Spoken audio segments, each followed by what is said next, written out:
let's get started. The first thing you need to know about tofu is that it starts with soybeans. And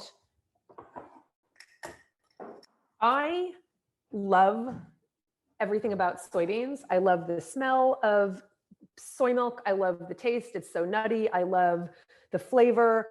And of course, tofu is based on soybeans. It's basically soy milk that has a coagulant added to it. And that's what makes it curdle. And so those are our dry soybeans. And you can see the difference when you soak the soybeans. You can really see the difference. They basically double in size. So that's something you need to make sure of. Soak them for at least 24 hours. You can soak them for longer than that. I will often soak more than I need and then keep them in the fridge so that I can make soy milk anytime. But you do want to soak them in advance and not use dry. There are some soy milk machines that allow you to make milk with dried soybeans, but it's really kind of a waste of money because you're going to get more milk out of the beans that have been soaked. So note this also, the recipe asks for 2 cups of soybeans. That means 2 cups soaked. So that's just 1 cup dry. So if you want to be very specific, you just need to soak 1 cup of dried soybeans and you'll get 2 cups of soaked. Okay. So that's what we're dealing with. And how cool is that? I mean, someone just asked me on Instagram to tell him what the price difference is. There are some things where peanut butter might be an example of this, where you could probably buy peanut butter pretty cheap, period, made already. Versus buying the nuts and making your own peanut butter, because just the mass production of peanut butter allows it to be so much cheaper. Could be the case with tofu as well, but I don't think so, because I think buying bulk soybeans are still going to be less than when you find the least expensive tofu in the store. And for me, it's not just about the cost, because costs are about more than just money, right? So for me, it's the cost of the packaging. And I would rather, and I don't think we're paying more for homemade tofu. I really don't. I haven't done the math, but I'm pretty certain this is less expensive. But the cost of the packaging means something to me, and I don't want to pay that cost. And I don't want the earth to pay that cost. And I don't want the animals to pay that cost. So I prefer to do this from scratch. And it was one of those things when I first kind of became zero waste, or, aspired to be zero waste, that I really miss tofu. And there were like months that I went and didn't have tofu because I was like, I just don't want to get the packaging. And then I found at Berkeley Bowl near me, they do sell tofu in bulk. Of course, everything has changed now because of COVID. However, I was determined to make this from scratch. Now, I want to say to you that I have a soy milk maker that I use to make soy milk, because again, tofu is soy milk with a coagulant added, versus tempeh, that's just the whole soybeans that you then ferment. So you are making a milk when you make tofu, period, full stop. You can get a soy milk maker and use it for soy milk. And I do, and I love it. And that's how I make my soy milk. Would I make soy milk the way I'm going to make soy milk today to show you for the tofu? Would I make it this way? Not necessarily, because I have my soy milk maker. But when I tried to make tofu using the soy milk from my soy milk maker, I kept failing again and again and again. So use your soy milk maker if you have one. Buy one if you don't, if you want to make homemade soy milk, because it really is fabulous. However, I have found that it just didn't work. I don't know why, because it's all about temperature, and we'll talk about that, but it just didn't work. And so that was one of the ways I kept failing. So when I finally just kept digging and digging and saying, what am I doing wrong? I realized that it actually was making the soy milk, I want to say from scratch, without a maker, without a soy milk maker, the way we're going to do today. That's when I started just succeeding, and I've succeeded ever since. So that's what we're going to do first, is we're going to make our soy milk, and then we make the tofu. Does that make sense? So that's why this class is really like homemade soy milk and homemade tofu. And you don't need a machine. So again, if you don't want to go out and buy a machine to make homemade soy milk, you can do everything we're about to do, and then you get your soy milk, and then we're just going to go the next step to make our tofu. So I'll show you how to make homemade tofu, homemade soy milk without a machine. Sound good? How are we doing?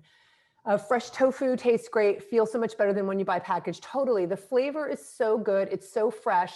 I would say it's fresher. It's pretty similar. But here's the thing too. I mean, and this is the truth. There were so many times I went to the store when I was buying packaged tofu, like from Trader Joe's, And I don't know about you, but would get home. This doesn't happen every time, but it was happening so often that the tofu had gone rancid. It had gone bad. It was really sour. And I would go back to Trader Joe's and I'd be like, can I get my money back, please? But it was so annoying to buy tofu, want to eat it, want to make it. And then it was sour. So not only is this fresher, it quite literally is fresh because you're making it and you're not going to have to worry about how long it's been sitting in the packaging, how long it took to get from A to B, right? So again, fresher, more flavorful, less expensive, no packaging. How cool is that? Okay, let's get moving on. So what I have here, right here to my right, is I've got 5 cups of water already in a pan here, in a pot, in the soup pot, and I'm going to be using the soup pot to basically to make our soy milk and also to make our tofu. So I've got 5 cups of water. I've got it on, and I want this to be a nice rolling simmer, which is what it is right now. So I don't want this to go too much. Because I don't want to lose any of my water. I might turn this off for just a moment and it'll come back to boil pretty quickly, okay? So now what we're doing is adding our 2 cups of soaked soybeans and 2 cups of water to a blender. Can you use a food processor? Yes, but a blender is really going to give you a proper blend. If you've got a really good food processor, to move my little soybeans here, then you can use that. But honestly, I think a blender is going to be your best bet. And it doesn't have to be a super high powered blender. I am using a Blendtec. You can use a Vitamix Blendtec. I think any blender is going to do just fine. So you can see I've got my 2 cups of soaked beans. I'm going to put them right in the blender. And you're definitely going to smell the nuttiness as soon as you start blending this. It also has a bit of a, for lack of a better word, I think a metallic aroma as well. So there's nothing wrong with that, but it does have a bit of this kind of really pungent, almost metallic aroma. But that will go away once we put it into the water and start cooking that soy milk. And that's part of what you have to do is you have to cook this, right? So I'm going to put this on blend. It's going to be about a little less than a minute, but it's going to be a little noisy. So ask any questions you have in the chat.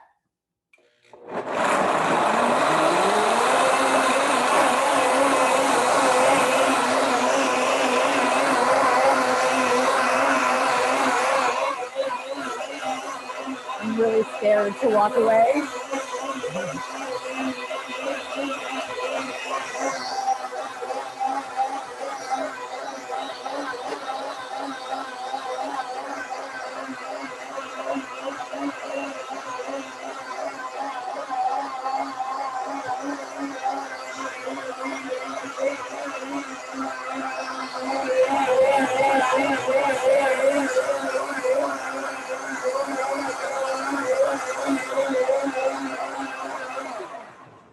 That's right, Alex. So 2 cups of water and 2 cups of the soaked soybeans.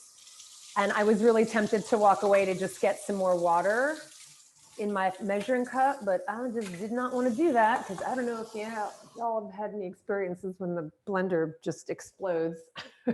when there's something in it. The last time that happened to me, I had it was full of like blueberry smoothie and it exploded and went everywhere. And it was actually a different pitcher and it was glass. And so the glass cracked, the whole blender pitcher broke, and there was smoothie everywhere. So that you can see what's happening here, I am going to use my little burner, put that right in front of me. And now I'm going to move my pan over. Colleen, we have a question about the water. Did you add cold water? Does it make a difference to the blend? It doesn't really matter. It doesn't really matter. Room temperature doesn't have to be cold.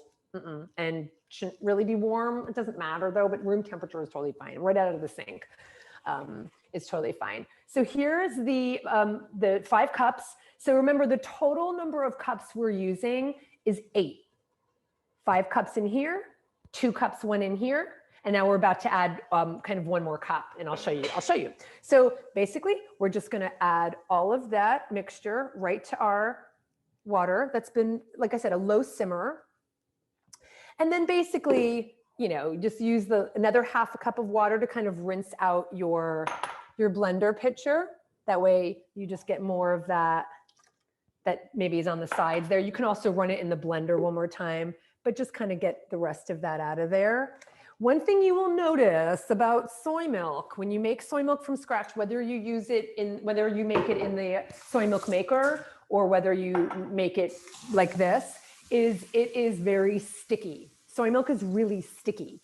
And so what we'll do right after this is done, once we strain out the pulp, is we will wash that pan right away. A, because I need the pot for the next step, but B, because I'm just going to cover it just kind of not all the way, but B, because it gets so sticky. So it's just easier to just clean it right away.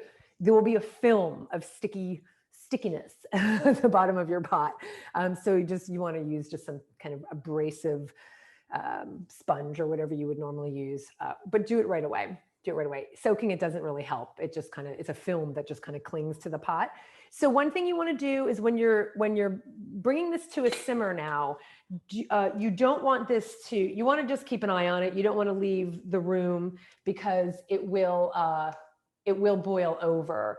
So at this point, all we're waiting for is for it to kind of come to a simmer. And one of the things to watch for is that it does kind of bubble. It starts to bubble, and this foam here will start to raise. And that's kind of what I use as my gauge for knowing that it's done, knowing that it's ready to then be strained. So I'm just going to put this on the stove again, just because you don't need to sit there and watch that. I want to show you some other things like what I use to strain, what we use for the mold, etc. So continue to ask any questions you have, but let's just put this aside for a moment.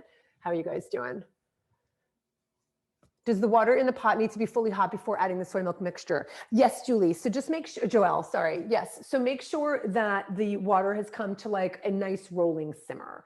You don't have to make it like a boil. I mean, if it does boil, it's fine. Maybe turn it down a little bit and then put your soy milk mixture in. So yes, you want that to be at a nice simmer. Yeah. And if there's anything that's not clear in the instructions that I need to tinker with and fix, let me know so that it's all clear, a year down the road when you want to look back at that. Okay, so as far as the next step, so if you were using a soy milk maker, a lot of soy milk makers have the blade right inside the pitcher and it heats up the beans and the milk and the water mixture together while it's also grinding it. So we just did that. We ground the beans, we put them in the water, and now it's cooking, right? Now it's simmering. That's what happens in a soy milk maker. Then when it's done in the soy milk maker, you still have to strain out the pulp. And the pulp is called okara. In soy milk making, it's called okara. So for us, it's the easiest thing to do is to use a cheesecloth and some kind of colander. Now, I love this because I've had this soup pot for years. And this is one of those soup pots that I actually have another one that goes inside of this that's about the same size as this pot. That's all, this is meant for pasta. And it's also, basically a stainless steel colander. But I like this top part, because if I use the bigger one, then it's just more difficult. Anyway, use whatever you have. If you have a large pot with some kind of colander at the top, it doesn't have to be this kind of pasta pot, but I have found this to work really well. So what I'm going to do is wrap the cheesecloth so that there's a cheesecloth inside here, right? I want it to be inside here, but I don't want it to just collapse as soon as I pour this mixture in here. So I'm just going to kind of, what's the word? Lock in the edges of this cheesecloth so that I still have some give and so that it won't collapse. And by the way, I haven't forgotten about that other half cup of water. Remember I said we're using 8 cups total. So we did 2 cups in the blender, 5 cups in the pot. I did an extra half cup when I was cleaning out that blender pitcher, and I will use 1 more half cup. So keep that in mind. Use your 8 cups. That's one way you know that you're doing it right. You've got your 8 cups that you need. Okay, how is that? Any questions about that? Now okara, and you'll see it in a second, but here's the okara that I had yesterday from the tofu that I made that you'll see in a little bit. So that's what it looks like. It's just basically the pulp that's left over from the ground soybeans and the water mixture. So that's what we're gonna catch here in the cheesecloth. Now, I have some recipes on the website for like okara pancakes. You can use this okara for baked goods. You can use it for waffles. You can use it for my seitan. I will often mix this with my seitan. So like, for instance, when I make sausages, I'll use brown lentils because I really want that meaty, smoky flavor in the sausages. But when I'm just making regular seitan or chicken and I want the texture to be a little more tender, I will use some of the okara when I'm mixing up the wheat gluten with the liquid and the broth and everything. So it's really great. You can freeze it. You know, there are plenty of times where I put this in the fridge and I'm like, okay, I'm going to use that. And then it goes bad and I just compost it. So that happens, but you can freeze it. And again, use it because it will, you know, eventually get freezer burn and like, you know, it's not going to last forever. But my point is that you can use it, you can use it is what I'm trying to say. All right, how are you guys doing? Good. Okay, good. Thanks, Joelle. Thank you. All right, so here we go. I'm gonna look at see how this is doing. This could probably be a little higher. I talk often about how I feel really strongly about using your senses when you're cooking. So I'm using what this looks like. I'm using what it smells like. I'm using, you know, you could use literally what something sounds like. If something is sizzling, you know that it's done or what have you, right? So use your senses.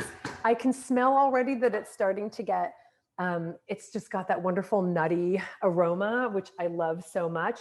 You can see it's still pretty much where it was before, but I can see that coming up very shortly. And if you cover this completely and walk away, your entire stove will be covered with this sticky mixture, and it is not fun to clean. Just ask David, because he usually has to clean it. I do too. I clean it too, but he does. He's like a hero, and he will, yeah. He'll be the one usually who has to clean it. So I'm just going to keep a close eye on this. The main takeaway is don't walk away. So I'm going to watch that a little more closely. So we're going to strain this into here. We're going to catch the okara, and then the rest of the milk is going to go in here. We're going to add another half a cup of water just to get it in there, and then we're going to make our tofu. So how are you guys doing so far? How long does the okara, like kind of like anything, carry? It will last like less than a week, right? So, you know, just remember your refrigerator is not a compost bin, and you need to eat whatever you put in it because it will eventually just break down. So a week is what I would say. For the freezer, I would say about 3 months. I have noticed that it starts to get freezer burn. Now, one way to avoid freezer burn is to put whatever you're putting in the freezer in a container that's about the same size. The more air and dead space that's in a container with whatever you're freezing, the likelier the higher the likelihood that you will get freezer burn. So put it in a container that is just about the size of that okara, the amount of the okara. Can you use a nut milk bag? Yes, you can absolutely use a nut milk bag. Yep, totally. Yep, absolutely. It might be a little awkward just because it has a limited opening, as you can see. So if you're able to still prop that, you might want to use if you have a second pair of hands. I don't know if you have a second pair of hands, but okay, see, did exactly what I told you. This is how you learn. You learn from how I mess up. This is perfect. So you can see, okay, this is done. This is done. This is finished, and now it's yeah, it's all over the stove. You can see it there. Not good. Not good. He doesn't know yet. Don't tell him. And the worst part is that like it's really hot. So I can't get in there and like clean it right away. However, what I was going to say to Joelle is, Joelle, be careful because, and well, this is for everybody, but if you have a smaller opening like that, just be really careful because it's so hot. You were dealing with scalding hot soy milk. I have scars from scalding hot soy milk from the soy milk maker. I made a really stupid error once. If you want to know what that stupid error was, I'm happy to tell you at the end of the class, but that was the most ridiculous thing I did. The most ridiculous. Okay, I need another towel. Let me just wipe this now because it's going to be a hot mess if I try to do it later. You'll even see that it's kind of, it starts to stick right away. Okay, this is good. I'm getting it early enough, but I'll show you, like it's still already sticking. So just keep that in mind when you're dealing with soy milk. It smells like burnt soy milk. Great, okay. He'll never know the difference. He'll never know. He's gonna know. He's gonna know. Okay, so now we've got our soy milk. I'll show you what it looks like. Let me just get a little hot pot thingy so I don't burn my counter. So here is our, basically this is our soy milk, but we need to strain it. So you can see that it's got this foam at the top. That's what you, I mean, you saw that I think pretty quickly, but you don't have to do anything. I'm just showing this to you. You don't have to do this. You don't have to stir it because all of it's just going to come out in the wash when we add it to our pot now. So when we add it to our colander. Okay, let me put this aside. We'll put it right here. And here we go. So let's just get this right into our pot. So see that okay? So be careful. It's very hot. And you want to just get it right in there. Now I know the size of this. I've done it a million times. I can already hear it straining. I can just dump that whole thing in. And now you can see what this pot looks like. So that's that stickiness I was talking about. So at this point, I want to get this washed right away. Hello. Would you help me with this, sweetheart? Would you mind? I mean, you can see I just put some water in the pan. It's still like that. So you want to just wash that right away. When I say you, I mean David. He's very helpful because otherwise I'd have to go over there and you want me here, don't you? So I'm just using a spoon. I'm just going to kind of press it in here. And we will also squeeze the cheesecloth. I cannot say this enough. Be careful, it's hot. So we need 1 more half cup of water. And then we've got our full 8 cups. So I'm just gonna kind of, again, just dump that water over that. And now we have our 8 cups and we're done with our water. That's it. Well, that's not true. We have a little bit more water that we add our coagulant to, but that's a little later on. So right now we're almost finished making our soy milk. I've done this when I'm just kind of like right on it. I've done this in a half hour, 25, 30 minutes. And you're not working the entire time, although you do want to stay close. It's not something you can walk away from, but I've done it and it doesn't take more than 25, 30 minutes. So I'm just going to use some tongs because, again, did I mention this was hot? So we just want to squeeze out the rest of the soy milk that's in here, and tongs really help with that. See that? Otherwise, you will not be able to do this with your hand. And you don't really want to wait for this to cool. I mean, I suppose you can, but the longer you wait, the more it's just going to start to dry and it's going to get stickier and it's going to kind of cling to the cheesecloth. So I would just say do it when it's hot. Just be careful. And this works really well. You can see I'm getting all of that out of there. And let me get a container and I will have more okara, perhaps for waffles tomorrow morning. So there you go. There's the okara. Let's put it in a little container. And again, I like to get the okara out of there now because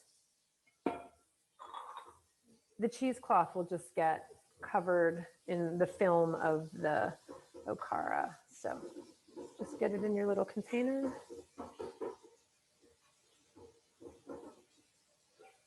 And then I would rinse the cheesecloth right away. The thing that's really nice about this is if you only have 1 cheesecloth, I got like a huge amount of cheesecloth and then I just cut it. So I'm gonna rinse this right now and then I can use this for our tofu. So I can use it for the actual tofu. So the tofu cheesecloth can be totally wet, it's fine. Thank you so much, honey, thank you. Really appreciate it. Okay, so just rinsing this. How you guys doing out there? Any questions? How many times can you wash and reuse the cheesecloth? I would use it only for this one batch because you're going to find that, I mean, I'll show you, once the tofu is you're making the tofu, that will have been wrapped in the cheesecloth for a few hours. You know what I mean? So, so really just one batch of tofu is what you would use 1 cheesecloth for. Does that make sense? I'll tell a little story. The other day yesterday I went to go grab the cheesecloth and one of them was just really rigid and yeah. And then I smelled it and I was like, this smells sour. Didn't this get washed? And David said, oh, I just hand rinsed it and then put it back in no, it has to be put in the washing machine. So you messed that up, didn't you? Didn't you? So you can hand wash it just like I did right here, and I'm going to use it in a few minutes. But then once you're done with it, once you take your tofu out, after it's been, you've got your little block of tofu, then you're going to want to put it in the wash. Again, you'll want to rinse it by hand a little bit because you will still have some little bits of tofu sticking to it. So just rinse it, but then put it in the wash. Okay, so here is our soy milk. I mean, pretty much this is our soy milk. That's it. So that's what's left after I strained. And now I'm going to put this directly in our pot again, which is nice and clean now. Obviously, you can use a different pot. I just like to use the same one, and I like to get that washed right away. There's no stickiness at the bottom of this now, like the milk, that will come out pretty quickly. It was just the making of the soy milk, that initial making of the soy milk is when it's really, really sticky. I feel like I keep talking about the stickiness. Like, let's just move on from the stickiness. Okay. Colleen? Yep. There was some surprise that you use okara for waffles. What else can you do with okara? Yeah. So anything like that, like pancakes, waffles, you can use it as think of like, if you want like a fiber filling for, when I say filling, I mean like you want extra fiber and you need more of that kind of texture ingredient in something like muffins. So muffins, waffles, cupcakes, it's anything like that. Any baked good, you can use it as just like an extra filling. Adds more protein, but I love it with the waffles. It's something I always use now when I make waffles. And the waffles just are really light and fluffy, and they're so good. So let's now talk. Okay, so your soy milk is done. So now you've got soy milk. You've got soy milk. You can just put this on the stove for a little bit and heat it up a little bit more. So I want to taste it. Yeah, that's lovely. That's soy milk. So there you go. So there's your soy milk, done. Great, class over. No, we're going to make tofu. So now we need a coagulant. So a coagulant is what turns our liquid into semi-solids. So those of us who grew up in the West, especially familiar with cheese, that is basically what the cheese making process is. You have cow's milk or goat's milk or whatever kind of animal milk, and then you have a coagulant that's added. And that's what creates the different types of cheese. That's what creates the different textures. And that's exactly what we're doing. We're separating the curds from the whey. That's basically what it is. So when we do this, you'll see the difference. You'll see the curds and you'll see the whey. Right now, it's just milk. It will become curds and whey when we add our coagulant. There are quite a few different coagulants you can use. I have found the most success with nigari. Basically, it's an acid that we're adding. That's what, you've done this if you've ever made your own buttermilk with soy milk or any kind of plant milk. If you add lemon juice, you'll notice that it starts to curdle right away, right? That is adding an acid, and that's what starts that curdling process. So these nigari salts are basically an acid. You can use lemon juice. I haven't had the guts to do it after going through this and then getting ready to do the final, like, okay, now I'm going to make tofu. I haven't wanted to let me test it out and see if I can make it with lemon juice, because I want it to work, after going through all this, and I've got 8 cups of soy milk now. I don't want to go through having to fail again. So I'm using nigari salts. You can use nigari liquid. I need my measuring cup again. Okay, so we need a 1/2 cup of water. Whether you use the nigari salts or you use the liquid nigari, you still need a 1/2 cup of water. So I'm using 1.5 teaspoons of nigari salts. If you're using the liquid, you can use, you'll want to use 2 teaspoons. Now, this is one of those cases where more is not better. So don't think you're going to get a better result if you add more nigari. The more nigari you add, the more you're just going to create a bit more of a bitter flavor. And it's just you can't just add more to get bigger curds. Okay. Not that I'm judging your curds. Okay. So what are some of I want to know in the chat here, if you can tell me what coagulant you're using. Yes, nigari can definitely be found on Amazon. I don't know if it was you, Carrie, but someone I saw in the comments on Instagram asked if you could find it elsewhere other than Amazon. I mean, Amazon is just an obvious place because they have everything, but just start looking around at other stores. You can definitely contact, I know you can contact an Asian market near you. If you have one near you, they will definitely carry nigari. But I did give some my suggestions, because if you look at even the recommendations for nigari, the reviews, some of them are not great. And, so I just stand by the one that I have. Now I keep it in a jar here, but you can see the packaging that I bought this. This is the only packaging you're using, but I figure if you can get 200 plus batches of tofu from one bag of nigari salts, you're doing better than if you're buying packaged tofu again and again, right? So what else are you guys using? Nigari crystals, Joelle, and right, so gypsum. So gypsum I haven't used yet. Maybe we can do a quick search to see how much gypsum. I would imagine it's going to be the equivalent amount.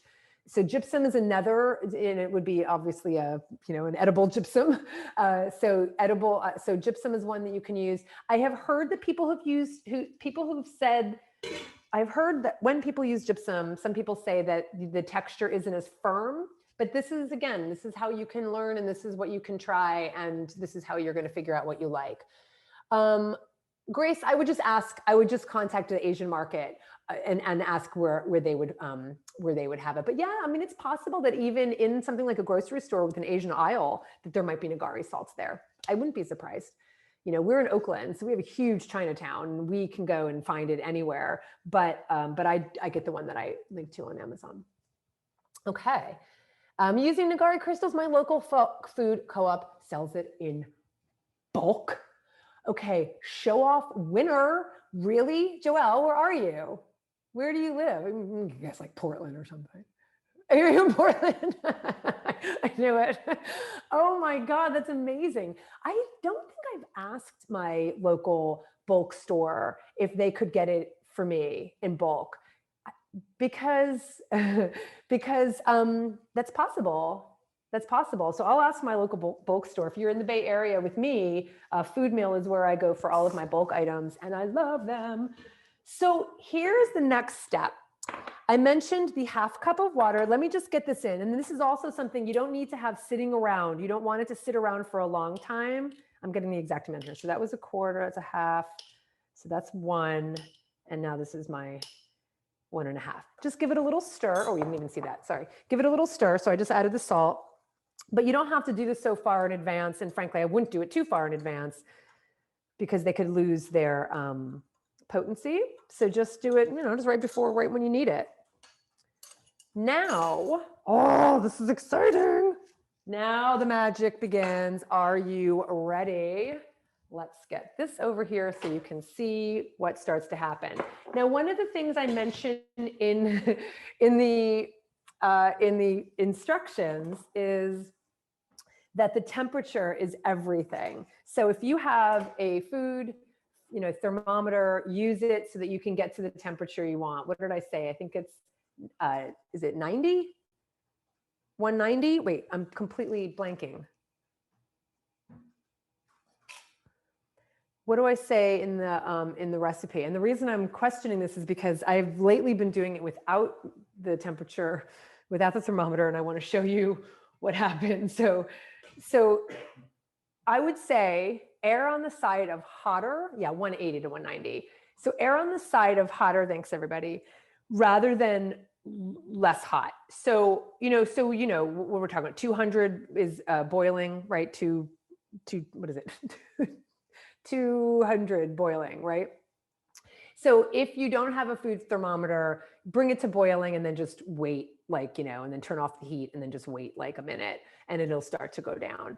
So what I want to tell you, the mistake that I made the other day is that I had this on the heat, which is what yours should be right now. So you want to get this. So is it going to be 180, 190 when you pour it out of the strainer and into the pot again? Probably not. It's probably cooled off by the time we strained it and you wait a couple minutes.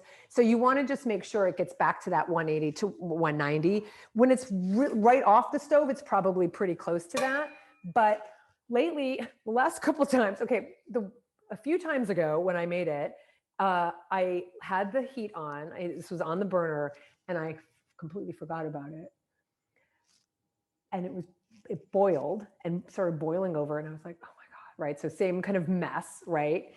And then I was like, what was it? Yeah, it was boiling over, but I was like, I'm just going to do it. And I put it in, which would have been over, it would have been over 190. And I put the coagulant in, and I had the biggest curds I've ever had. So I would say kind of err on the side of definitely going on the hot side. So if I test mine right now, let's see what this is. This is 212, right? So 212. Because it's about boiling right now. You can kind of see it rolling. I am going to put my coagulant in now. Now, here's the thing that I also made a mistake doing, which is I left the heat on after I put the coagulant in. So it continued to boil even after I put the first batch of the coagulant in. And I was like, oh no, I think I'm going to have ruined this batch. And I didn't. It was okay. And the curds were huge. So all I'm saying is if you don't have a thermometer, if you want to bring it to a nice simmer like this, do it. You can do it and see how it comes out. And I think you'll find that the curds are huge. Now this is the final, well, this is not the final step, but this is the true test to see if this works. And me doing this live, could completely fail. I've never had my curds fail since I've been doing it this way. They only failed in all of the other times I was using the soy milk maker, soy milk. So I learned to do it this way, and I'm going to keep doing it this way. I've tried doing it other ways, and I didn't have the same results. So my heat is still on. It's still a nice little simmer, and I'm going to just add 1/3 of my half a cup. And then I'm going to close the lid, turn the heat off, and then we'll come back in 5 minutes, and I'll add the other second third of my half cup. And then I'll come back, and I will add the last amount. So it does seem to work when you add this in stages. Someone wrote to me who came to the other tofu class, and they said, I did it without doing it in stages and it worked fine. I tried it. I didn't have that success. So if you want to add all the coagulant at once, you can. I'm going to show you this way and recommend that you do it this way. But once you leave the class, you can do whatever you want. So at this point, what you do want to do is get things moving, because you want this coagulant to basically get evenly distributed throughout the soy milk. So just kind of move it around and then pour in about 1/3 of this mixture, okay? And now stop mixing. And now I'm gonna cover this. You can already see the curds. Can you already see it's starting to, you can see a little bit of the separation there. It's hard with the light, but you can start to see a little bit of the separation. I can see some movement. I can see some curds forming. I'm going to cover it. The heat is off. Now it is. I'm going to cover it and come back to this. So we're just going to leave this for about 5 minutes. 3 minutes, 5 minutes, you can lift up the lid and check it. And when you lift up the lid, you will start to see curds. I don't know if you're going to get as excited as I get when I see the curds, but just be ready, because you will judge yourself by the size of your curds. You just will. And I will too. So I'm just saying it's really exciting. And I think because I failed so many times when I first made the first several batches and failed so often, and my curds were pathetic. Like they were just these pathetic curds. Now when I see the large curds, it's just really gratifying. So I'm just going to push this aside and show you the molds we're using and some options for that. What I do is I have a nice baking sheet, because this is all going to we're going to put water, basically all of this, the curds is going to go into our mold, but it's going to have water in it too. So it gets really messy. So you want to do this on a large plate, or you want to do it on a baking sheet like this. Okay. How you guys doing? Do you have any questions? How's everybody? Curd fest. Ooh, I like that. We're going to have a curd fest. True. I have a strong curd game. Oh, you have no idea. You should have seen my curds yesterday, Danielle. It's pretty impressive. 212 was boiling. Thank you, Brooke. Which is pretty much what it was at. So, okay. So this is the tofu mold, the typical tofu mold that you'll find. I linked to this in the document. So you've got 3 pieces. I love this. It's just simple. It's bamboo. You've got your mold itself. You've got, this is the stand. So basically what this allows for is more of, because we're pressing this, right? It's because we want to press out as much of the whey as possible and just be left with the nice solid curds. So you want there to be room for that to be able to escape, the whey, the liquid to escape. So that's just our little stand. And now it's got like, you can see like it's got like a 1/2 inch at the bottom there for it to come out. And then this is our lid we'll do at the very top. And that's what we put on top of the curds. You'll see that. So the other thing you can use, and I mentioned this in the document, is you can use something like one of these strawberry baskets that you get at the farmer's market. So if you don't want to go out and get a mold yet, or you haven't, or whatever, you can use one of these and do the same thing I'm about to do. I have found though that, it does help if you're able to prop this up. Because again, if you rest it right on the pan, then it's not going to have anywhere for the whey, for the liquid to go. You want it to kind of go away from the solids. So maybe do something creative and get this so that it's propped up a bit, maybe inside a pot with sitting on top of a colander, something like that. Does that make sense? Why do you think there was a difference in the initial curd size? So Carrie, that was what I was saying about trying to make the tofu with the soy milk that I used from the soy milk maker. Why it didn't work, I still to this day don't know. And I want to mention this as well, because if you want to go out and try it with a soy milk maker, try it. The problem is that you still need 2 batches of soy milk. That a soy milk maker is only going to give you 4 cups. You need 8 cups of soy milk in the end. So even if you do it with a soy milk maker, you're not saving time because you have to make 2 batches, right? So for the tofu specifically, just do it with the blender like I showed you. But I don't know, my curds were just pathetic. So now I basically have, now this is a dry one. We can use the same wet one that I used before. So there you go. Because we're going to be adding all of that liquid. So it doesn't matter if this is wet. And it actually helps with the mold a little bit more. It helps it to stay down. So that's it. I'm just creating a little bit of cheesecloth. This is where it's a little tricky, Joelle, if you're using the, yes, good, fantastic, great. Because if you're using a soy milk bag or a nut bag, a nut milk bag, then you're not going to be able to get this in like this. So this is where a cheesecloth really does help. Great. Okay, so let's just put this aside for a moment and then check our tofu, our curds. Now they might not be huge yet, so don't get too excited. But when we add the next bit of coagulant, now what you can do is you can start to see that there's some liquid around where the curds are. So you can see there's some curds there, but there's some liquid. Oh my, I don't know if you saw that, but it just seized up all around that liquid. So I'm just pouring it kind of where I see that there's liquid. And I'm going to leave another 1/3 left. So there's just that much left. And I can see my curds. I'll show you a little bit. You do want to be careful with your curds. You don't want to knock them around too much, but I want to show you a little bit. So you can see right there, you see that? There's some curds. Okay. So there's some of our solids. But it's going to get even better given a little more time and then a little more coagulant. So basically that's what we're doing. And then the other part you need for your tofu is, and again, same thing if you use the basket, is you're going to need some kind of weight. So our curds will go in here and you'll see that the curds will go in here. We'll do that together. And then you put this on top, however far down you need to go, wherever the tofu block is. You can push it, you can press it, and then you need some kind of weight. And we usually use a tomato, and it actually fits perfectly. So once the lid is on, I rest this right in and it fits really perfectly.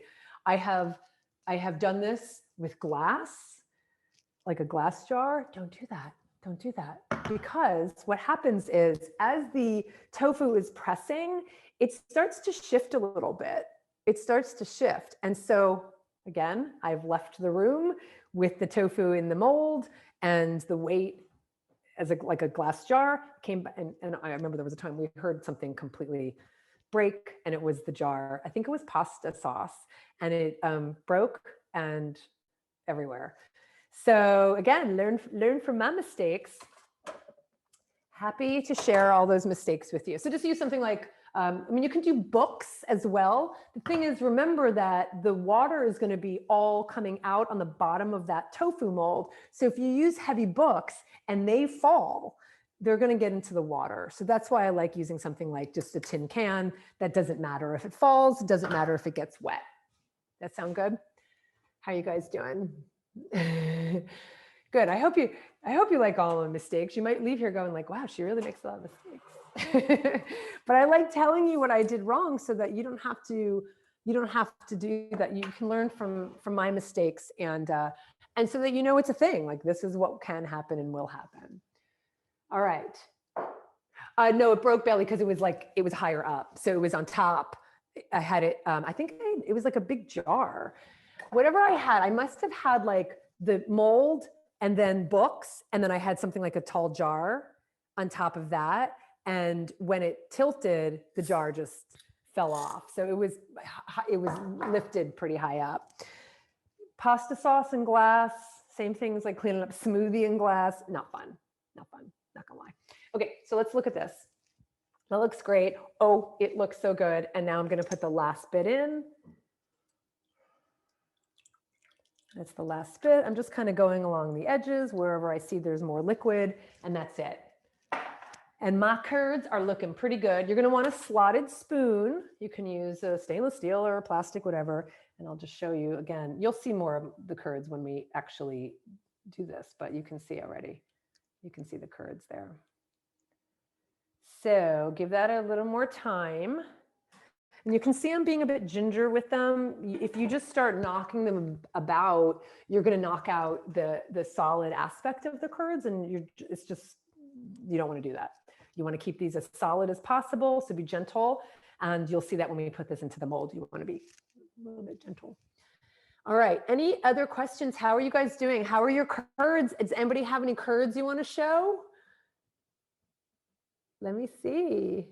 Is that inappropriate? I want to see your curds. No? How's it looking? Well, I know we're not done yet, so it's okay. You don't have to show me. It's going to be hard to show me your curds, but how are you guys feeling about your curds? Is it coming along? How's that looking, Joelle? That looks good. Yeah. I'm seeing some curds. That looks really good. Yeah, great. Because you can feel the weight of it when you start to just like, even if you didn't see it, you can start to feel the weight of the curds as you kind of move this along in the pot.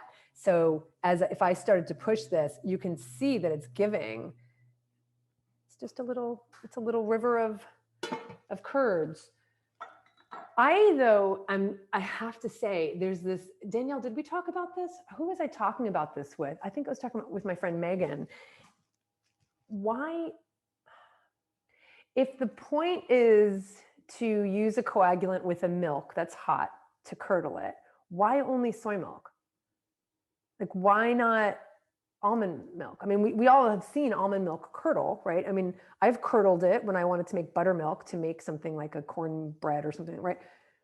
Why? I haven't, and I talked to Miyoko about this. Like, I haven't found an answer yet. Why only soy milk? Because it's nothing to do with the, like, so why is soy milk the only milk that forms thick curds like this to be able to make tofu? Like, why can't you do it with an almond milk or another milk? Does that make sense? Yeah, it's really interesting. I don't know why, and I haven't been able to find out the answer. So that is a task for all of us to go find that answer. You know, animal milk, they add a coagulant. It's usually animal-based coagulant. Sometimes it's not. Sometimes it's genetically modified coagulant. But you can add different coagulants to different animal milk, and you get different cheeses. Right. This is new, Danielle. I've heard. Were you the one who just sent me this? Someone just sent me this. What is it? Pumfu? Pumfu, because it's like pumpkin seed tofu. Okay. So, all right. Chickpea one at some point too. Really? I'll look it up. Amanda's saying the same thing. Yes. Okay. Interesting. But so seeds. So maybe, oh, so that's seeds. It's different than beans, right? So something to do with the protein, but why not? But why not the, if seeds work, why not nuts? Like, why can't you do with almond? I don't know. Maybe you'll be finding an almond tofu class and I'll have to make up some clever little name for it, like all-fu. Mondfu, I don't know, something like that. I'll work on that. Okay. Okay, we are done. Our curds are ready and we are gonna get this into our mold and you are going to see tofu. So let me just put this aside, move my burner and get my mold. Okay. So here we go. This is still a little hot. All right, so now that's all you're doing is getting your curds into your mold. I usually try and kind of get this right up against it. This whole pan you're gonna see turns, it's just gonna there's gonna be a ton of liquid. All right, so here we go, right? So here we go. Those are my curds and they're going right in the mold. So you're just lifting them out and putting them in. Now these curds are really good. I've seen better. And I swear the ones that I did when I really made, when I actually was, when the heat was on, and I'm not saying to do this, but when the heat was on and I started adding the coagulant, man, those curds were huge. And the tofu was great. Like it worked out well. So I guess what I'm saying is, the recipe I gave you, the instructions I gave you, it's very much like by the book, by the temperature, being specific, being very scientific. But honestly, I mean, this is how some of these things got discovered, right? Is by people just kind of making flubs. I've been talking about miso, David and I have been making miso from scratch, and I will do a homemade miso class, but look at that. Those curds look so good. And we will do a homemade miso class because it's been really gratifying making your own miso. But I've been telling everybody because it's very exciting. I mean, I knew this, but seeing it and having it and eating it is another thing altogether. But tamari is the byproduct of making miso. So tamari is the liquid that rises after you're pressing down the soybean mixture when you're making miso, that whole paste. The liquid that rises is tamari, and that's how tamari was discovered. And that's how tamari became a thing. Now in Japan, that's how it was made for hundreds of years. But now, of course, commercially, tamari is made very differently. It's not all the byproduct of commercial miso making. It's made in vats. But it is so gratifying to open up the big jar of miso, check it, and then on the top is all this liquid. And we've poured it out and we put it into our tamari jars, and we've been enjoying tamari from our homemade miso. It's pretty cool. How's that looking? Can you guys see that okay? Get a little closer. So now you can see it. I'm starting to get down to smaller curds. Now, this tofu is going to get pressed, so it's not going to be as thick as it is right now because we're going to press this down to get more of that liquid out. And the more you press, the firmer it is. And keep this in mind too, in the instructions, you'll see that, that keeping it in water, and I'm going to show you the tofu that I did yesterday, obviously, but keep it in the fridge. As soon as it's kind of done pressing for like an hour, it doesn't have to press for more than that. You can do it for more than that, but an hour is usually sufficient. Then put it in the fridge because the cold will also help firm it up. And then like all tofu that you get from the store, what have you, you do want to keep it stored in water. So in short, let this press. It can be on the counter. And then even like after an hour, after you press this for like an hour and you're like, oh, this looks great, and you can open it, you can just put the whole thing with the cheesecloth in the refrigerator. You don't have to put it in water yet. It's probably going to be a bit tender and you don't want it to fall apart, right? So the point is the cheesecloth is wet. If you're going to eat it within a day, it's okay if you just leave it in the refrigerator wrapped in the cheesecloth still. Okay. But once it's done, and I'll show you mine right now, then put it in a container. And that's how you want to store it if it's going to be eaten 3 days later. You can also freeze it just the way you would freeze store-bought tofu. The freezing tofu is like my favorite thing in the world. So same thing. Once it's stored in water, you can put it in the freezer, you can put it in the fridge. How are we doing there? Was there any questions? Oh, Carrie, oh my gosh, I love tofu so much. Well, I'll tell you, David has been on this like Chinese cooking rant. So he has been making a ton of Chinese dishes. I mean, I would say my favorite dishes are definitely Asian, but and I love it just, you know, I mean, I could just like fry it up and put some tamari on it and I'm happy. I just love tofu. But I will say that freezing it is my favorite thing to do for sure, 100%, because it just changes the texture. But we can talk about that more in a bit. Let me show you what happens next. So now we're going to put our tofu to bed. I'm going to wrap it up. It's going to go to bed. Sleepy bobos. Get it in there. You know, some of the edges are wet. You know, you can squeeze it out if you want, but it doesn't really make a difference. And then I'm going to put the top on. And now you'll probably see this. I mean, there's a lot of water there, but you'll see it. Once I press this, you'll see even more. I don't know if you can see that, but more water is coming out. And it's coming out the side of the holes too. So more liquid's coming out. And now you know, you can also dump the water. You just have to be really careful because you don't want to dump your tofu, but I don't know, just kind of, it's so messy when it has all that water. And I don't think I would get so much more that it would actually wind up sitting in the water, but there you go. I got rid of a little bit. So now that's going to press. I'm going to put our weight on top of it, and that is going to sit there for an hour.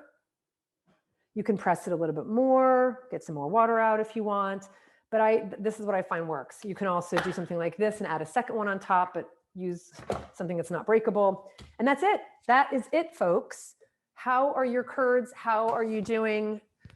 How is it going? So here is what I made yesterday. I already unwrapped it. I could have just left it in the cheesecloth. So basically I unwrapped it.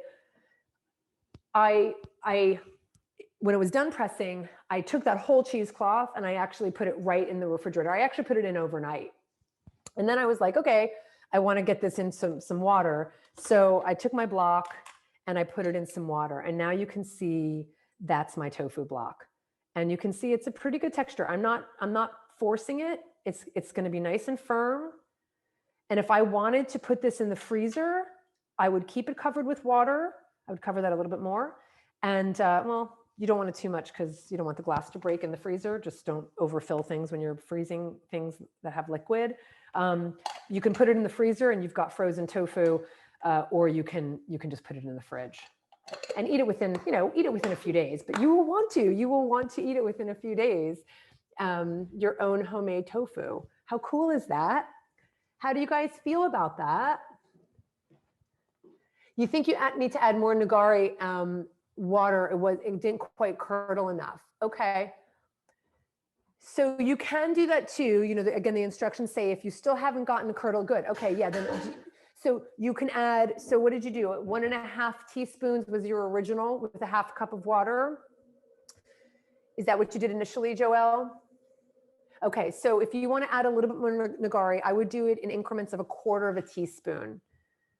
So I wouldn't do much more. So 1/4 teaspoon, 1/4 cup of water, mix that up and stir that. And maybe, without sounding sacrilegious, maybe get the heat back up again. Maybe put it on just the tiniest bit of heat, get that soy milk hot again. And when you add the coagulant, that could help curdle it as well. Yeah, exactly. So some people, now I am not I am not a professional tofu manufacturer, but there are people who know what they're doing, who will use whey as part of a coagulant. So you can use whey to create a coagulant.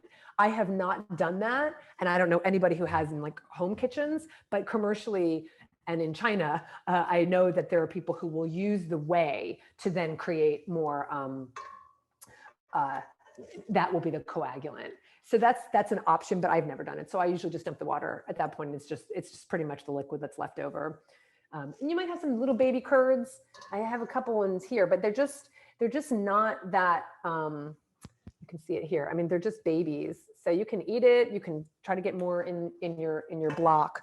But at that point, I just usually dump the whey. And then you can sing a song. You can sing a nursery rhyme of Miss Muffet sitting on a tuffet eating her curds and whey. Now you know what it means. Now you have you've made curds and whey yourself. How cool is that? How cool is that? So does that sound good? Is that something that everybody feels they can do? I mean, right? It's totally doable. It's just magic. How you So guys doing, Jamie and Mandy?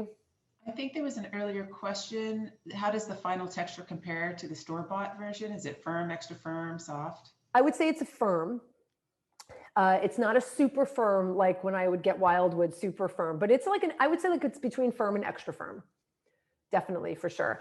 And what else I was going to say? I was going to say one more thing about that. I mean, again, it will firm up more in the fridge. So when it's cold, it will firm up even more. So let's say you first lift up your lid and you look at it and you're like, oh, this is firm, but it's not like, I mean, it's good.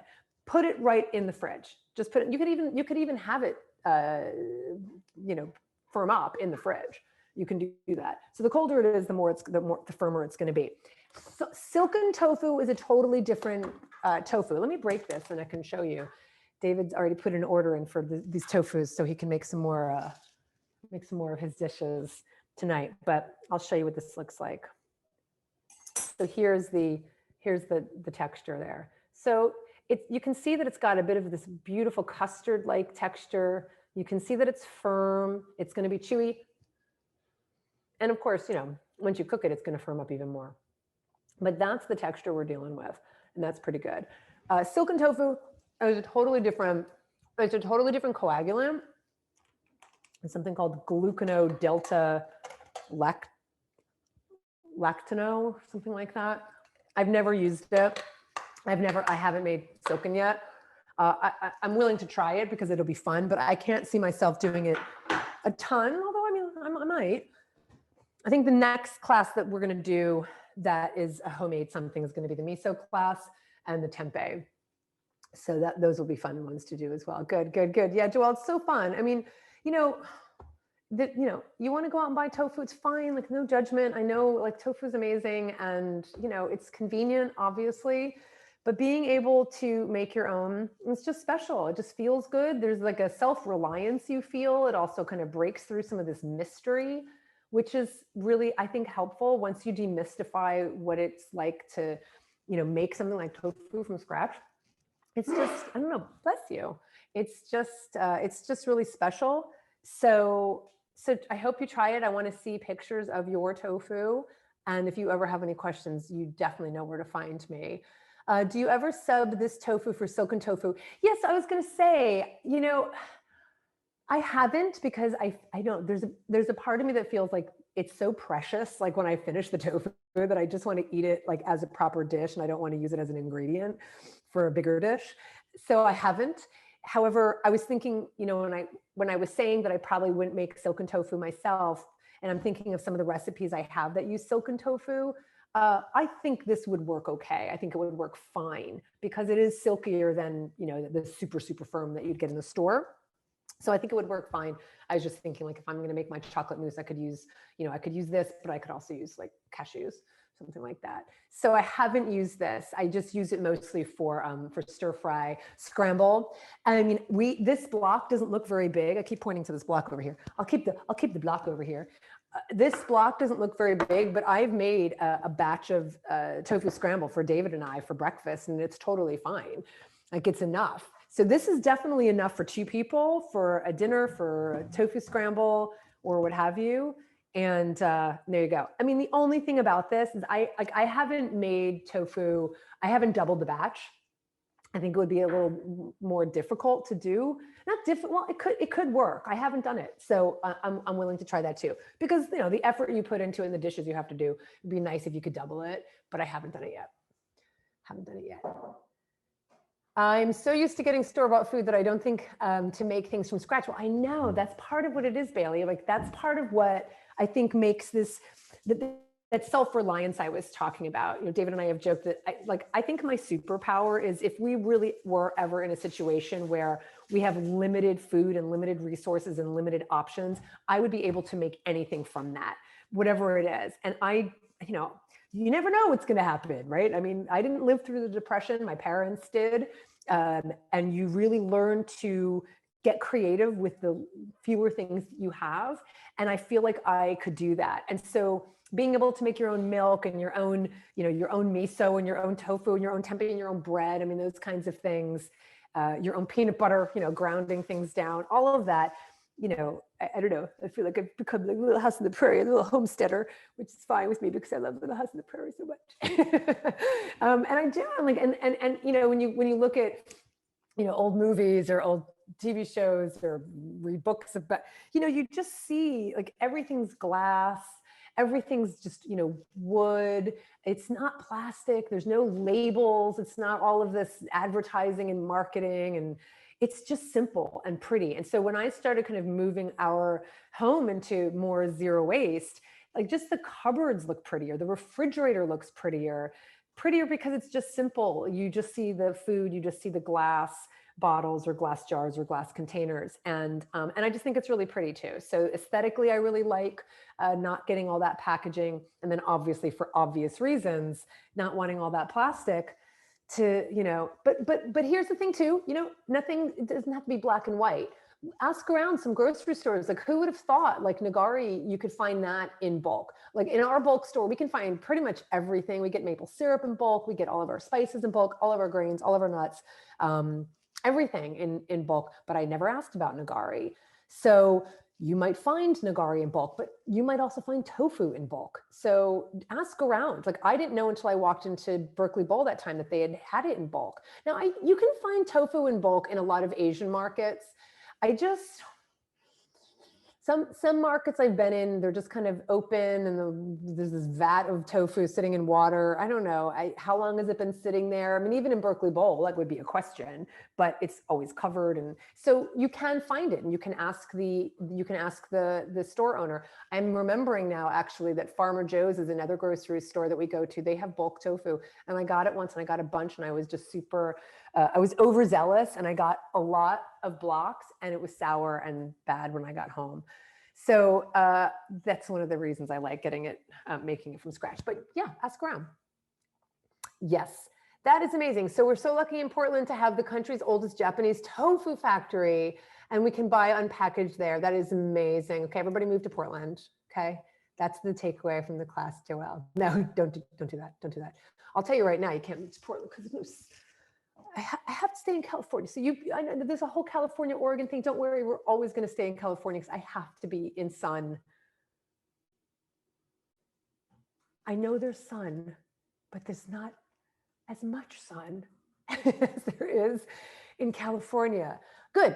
Everybody should love where they live. That is the most important thing. I hear you, Danielle. I hear you.